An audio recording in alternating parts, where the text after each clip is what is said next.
အားလုံးပဲမင်္ဂလာပါဒီဗီဒီယိုလေးမှာကျွန်တော် sharing လုပ်ပေးချင်တာကတော့ Samsung ဖုန်းအသုံးပြုသူတိုင်းသိထားတဲ့ချက်ကလေး2ချက်3ချက်လောက်ကိုကျွန်တော် sharing လုပ်ပေးချင်တယ် Okay နံပါတ်1ချက်ကတော့ကျွန်တော်တို့အခုလိုမျိုးအပြင်သွားမယ်ပေါ့နော်အပြင်သွားတဲ့ချိန်ကိုယ့်ရဲ့ဖုန်းကိုတယောက်က use စိတ်ပေါ့နော်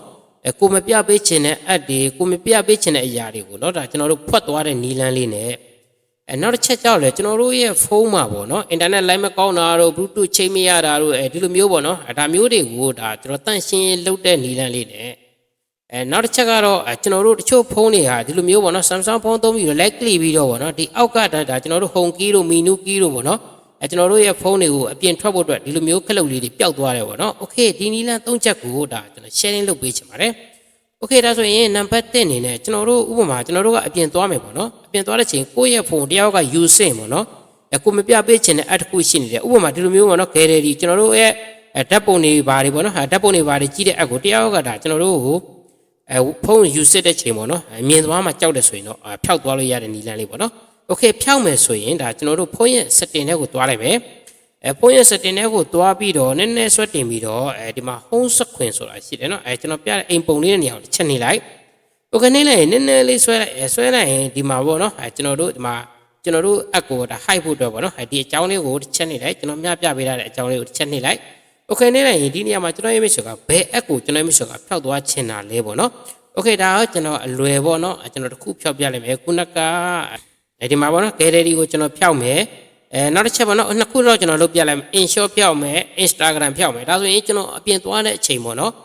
ကျွန်တော်ဒီ app လေးတွေကိုကျွန်တော်ဖျောက်တဲ့တရားကကိုယ့်ရဲ့ဖုန်းလာကြည့်ရင်မရှိရအောင်ပေါ့နော် Okay ဒါဆိုရင်ဒီတိုင်းထားပြီးတော့ကျွန်တော်အောက်က done ဆိုတဲ့အမဲလေးကိုနှိပ်လိုက်မယ်နှိပ်လိုက်ပြီးတော့ကျွန်တော်ပြန်ထွက်လိုက်မယ်ဒါဆိုရင်ကျွန်တော်ဒီနားက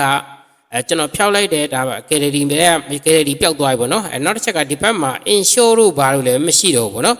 Okay ဒါဆိုရင်ကျွန်တော်တို့ကအခုလိုမျိုးခက်ကာလာမှာပေါ့နော်ဒါအပြင်သွားတဲ့အချိန်ဆိုရင်ဒီတိုင်းလေးဖျောက်သွားလို့ရတယ်ပေါ့နော် Okay ဒါကိုကျွန်တော်ကပြန်ဖော်ချင်တယ်ဘယ်လိုမျိုးပြန်ဖော်မလဲပေါ့နော်အပြင်ဖော်မဆိုတဲ့ခုနနေရာပဲပြန်သွားပေါ့နော်setting ကိုသွားမယ် setting ကိုသွားပြီးတော့နည်းနည်းဆွဲတင်မယ်ဆွဲတင်ပြီးတော့ဒီမှာအိမ်ပုံလေးနဲ့ရှိတဲ့ home ဆိုအိမ်ပုံလေးပေါ့နော်အိမ်ပုံလေးနဲ့ရှိတဲ့ home screen ဆိုတာလေးတစ်ချက်နှိပ်နှိပ်ပြီးတော့ခုနကကျွန်တော်တို့ high app ပေါ့နော်ဒီမှာ home screen ဒီနေရာလေးကိုတစ်ချက်နှိပ်လိုက်မယ်အဲ့ဒီနေရာကိုတစ်ချက်နှိပ်မယ်ဒီမှာကျွန်တော်ရဲ့ image ကကိုပြန်ပေါ်ချင်တဲ့အလေဒါအနှုတ်လေးကိုနှိပ်လိုက်ရပြီပေါ့နော်အသုံးခုလုံးပေါ့နော်ကျွန်တော်ထင်သာမြင်သာဖျောက်နှိပ်လိုက်မယ်လုတ်ပြီးသွားပြီဆိုတော့အမဲလေးပြန်ပေါ်ဒီဒန်းတော့နှိပ်ပေးရမယ်နော်မေးလို့မရဘူးနော်ဒန်းကိုနှိပ်လိုက်မယ်နှိပ်လိုက်ပြီးတော့ကျွန်တော်သွားပြန်ကြည့်မယ်ရောက်လာပြီလားပေါ့နော် Okay ဒါဆိုရင်ဒီမှာ gallery ထဲကိုဒါမှ gallery ထဲပြန်ရောက်လာပြီInShot လည်းရောက်လာပြီပေါ့နော်ဒါသူ့နေရာကိုကျွန်တော်ရဲ့ image ပြန်ထားလိုက်ပေါ့နော် Okay ဒါကတော့နီလန်းတနီလန်းပေါ့နော်နောက်ထပ်နီလန်းကျွန်တော်ပြပေးမယ်နောက်ထပ်နီလန်းလေးကတော့ကျွန်တော်တို့Wi-Fi ချိန်မရတာတို့ Bluetooth ချိန်မရတာတို့ internet line မကောင်းတာတို့ဖုန်းပေါ့နော်ကျွန်တော်တို့အကြောင်းမျိုးဟိုနေ့ဒီနေ့ကလီများပြီးတော့တခုခုယွင်းသွားတဲ့ချိန်မျိုးတွေပေါ့နော်ဒါသူ့နေရာသူပြန်ပြီးတော့ reset setting ပြန်ပြီးတော့ရှင်းတဲ့နီလန်းလေးပေါ့နော်ဒီနီလန်းလေးကိုကျွန်တော်ပြပေးမယ်ဒါဆိုရင်ကျွန်တော်တို့ setting တွေကိုတစ်ချက်ဝင်မယ်ဝင်ပြီးတော့နည်းနည်းဆွဲတင်ပြီးတော့ဒီမှာsetting ပုံလေးရှိတယ်ပေါ့နော် channel တွေကိုတစ်ချက်သွားမယ် Okay ဒီထဲကိုရောက်လာပြီဆိုရင်ကျွန်တော်ရဲ့ image နည်းနည်းလေးဆွဲတင်လိုက်ဒီမှာ restart ဆိုတာရှိတယ်နော်ဒါလေးကိုတစ်ချက်နှိပ်မယ် Okay နှိပ်လိုက်ပြီးတော့နည်းနည်းလေးဆွဲတင်လိုက်ပြီးတော့ကျွန်တော်ရဲ့ image တွေကဒီမှာ restart all setting ပေါ့နော်restart all setting ဆိုတာကကျွန်တော်ရဲ့ image တွေကဖုန်းကလိတယ်ပေါ့နော် like လိများပြီးတော့ဖုန်းကမှန်နေအပြားလေးအဝါတွေဖြစ်တာတော့အတဟိုရွှေ့တီရွှေ့ဖြစ်သွားတာပေါ့နော်setting ဘိုင်းမှာ like လိပြီးတော့ယွင်းသွားတယ်ဆိုရင်အဲ့ဒီ reset all setting ဆိုအပေါ်ကြောင်းကိုကျွန်တော်ရဲ့ image ကအပေါ်ကြောင်းတစ်ချက်နှိပ်ပြီးတော့ဒီ reset setting ကိုနှိပ်လိုက်တာနဲ့ဖုန်းလေးကတစ်ခါကျရင် reboot ကျသွားတယ်ပေါ့နော်ဒီမှာအဝိုင်းလေးလဲပြီးတော့ဖုန်းပိတ်ပြန်ပွင့်တယ်မပွင့်တဲ့ဖုန်းတွေကလည်းမပွင့်ဒါဖုန်းတစ်လုံးနဲ့ပုံမူတည်ပြီးတော့ပေါ့နော်ဒီအပြာလေးကိုနှိပ်လိုက်တာနဲ့ဒါမိတ်ဆွေရဲ့ဖုန်းကနှိပ်မာထားခဲ့တဲ့ setting ဘိုင်းတချို့ပေါ့နော်အကောင့်တွေဘာတွေမထွက်ဘူးနော် Facebook ကောက်တွေဝင်ထားတာတို့ Gmail ကောက်တွေဝင်ထားတာမပြုတ်သွားဘူးကိုယ့်ရဲ့ဖုန်းထဲမှာ install တင်ထားတဲ့ app တွေလည်းလုံးဝမပြောက်ဘူးနော်ဒါက setting ဘိုင်းမှာ like ပြီးတော့မှားလာရင် reset setting ကိုတန့်ရှင်းလုပ်လိုက်တာပေါ့နော်သူ့ပုံမှန်တိုင်းလေးပြန်ဖြစ်ဆိုတဲ့သဘောပဲမိတ်ဆွေ install တင်ထားတဲ့ app တွေလည်းမပြောက်ဘူးဘာမှမပြောက်ဘူးပေါ့နော်ဒါသူက setting ဘိုင်းပေါ့နော်ကို like ပြီးယွင်းသွားတဲ့နေရာလောက်ပဲပြောက်တယ်ပေါ့နော် Okay ဒါကတစ်ချက်ပေါ့နော်ဒါဆိုရင်ကျွန်တော်တို့ဒီမှာ restart mobile network setting ပေါ့နော်ဒါဆိုရင်တော့ကျွန်တော်တို့ဖုန်းက internet line မကောင်းဘူးနှင်းနေတာတို့လေးနေတာတို့ဒီလိုမျိုးဖြစ်တယ်ဆိုရင်ဒုတိယအကြောင်းကိုနှိပ်ပေါ့နော်ဒုတိယအကြောင်းနှိပ်ပြီးတော့ကျွန်တော်တို့တချို့ဖုန်းတွေမှာကတော့ SIM 1တစ်ခု SIM 2တစ်ခုနှစ်ခုရတယ်ပေါ့နော်ကျွန်တော်ရဲ့ message ကလုတ်ပေးရင်တော့ SIM 1ကို SIM 2ကိုလုတ်ပေးတာကောင်းတယ်ဒီလိုမျိုးဒါဆို SIM 2မှာထားပြီးတော့ reset setting နောက်တစ်ချက်လဲဒါကျွန်တော်ရဲ့ message က SIM 1ကိုပြောင်းပြီးတော့ reset setting ဆိုပြီးတော့နှိပ်လိုက်ဒါဆိုရင် message ရဲ့ဖုန်းက ဒါ internet line အရင်ကားတဲ့ပို့ပြီးတော့ကောင်းသွားမယ်ကိုက click မှားရတယ်ဆိုရင်ဒါ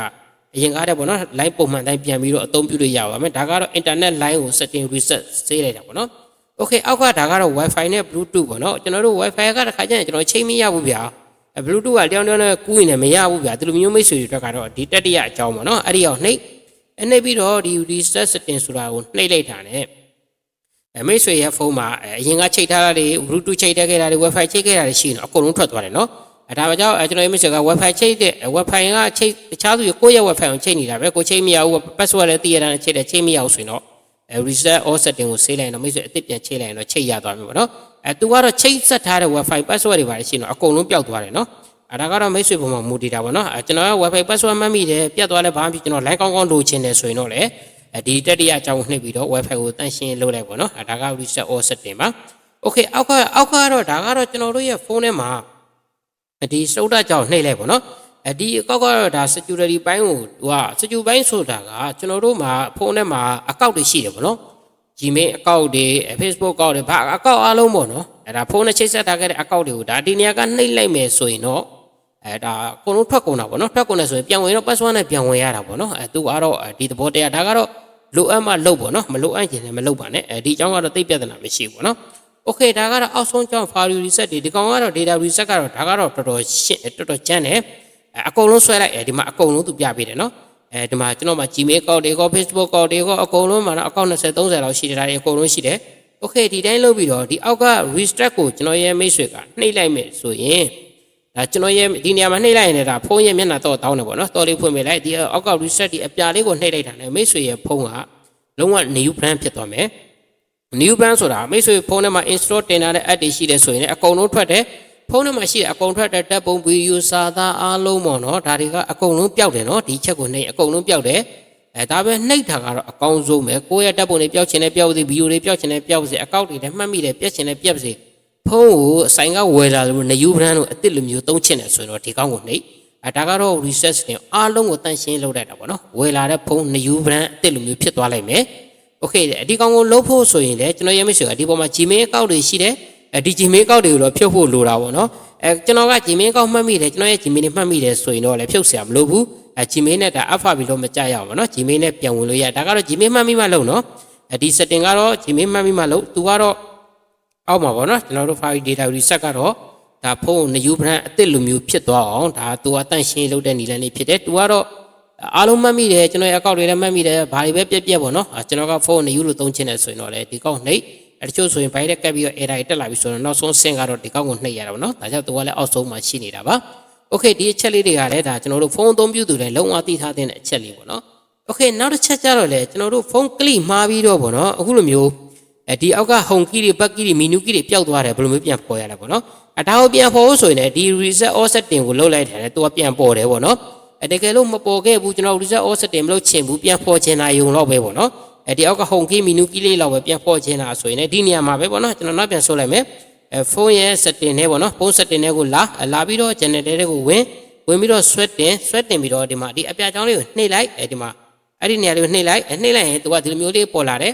ဒါကတော့ကျွန်တော်ရေးမိတ်ဆွေအဆင်ပြေတော့မှတချို့ကဒါလေးပျောက်သွားတဲ့အတွက်ဒီလိုမျိုးဖြစ်သွားဒီဘက်ပြောင်းလိုက်ရင်နော်ပြောင်းလိုက်ရင်ဒီအောက်ကခလုတ်ပျောက်သွားပြီပေါ့နော်ဒီဘက်မှာခလုတ်ပျောက်သွားပြီဟုန်ကီပတ်ကီမီနူကီပျောက်သွားပြီပေါ့နော်တချို့ဒါလေးကိုတောင်းဆိုရတဲ့ပေါ့နော်ဒါလေးကနောက်ဆုံး share လေးလုပ်ပေးတယ်ပါတကယ်လို့ဒီတိုင်းသုံးချင်ဒီတိုင်းမသုံးချင်ဘူးကျွန်တော်ကလည်းမသုံးချင်ပါဘူးဒီပိုင်းမှာကြိုက်ပါတယ်ဟုန်ကီပတ်ကီမီနူကီနဲ့ပဲကြက်တယ်ပြန်ပေါ်လာပြီပေါ့နော် okay ဒီတိုင်းလေးအသုံးပြုလို့ရပါတယ်ဟုတ်ကဲ့ပါဒီနီးလန်းလေးကဒါကျွန်တော်ကိုတောင်းဆိုတဲ့အတွက်ပြန်လည်းမျှဝေပေးခြင်းဖြစ်ပါတယ်သိပြီးတဲ့ဆရာလေးတော့ကြော်သားပေါ့နော်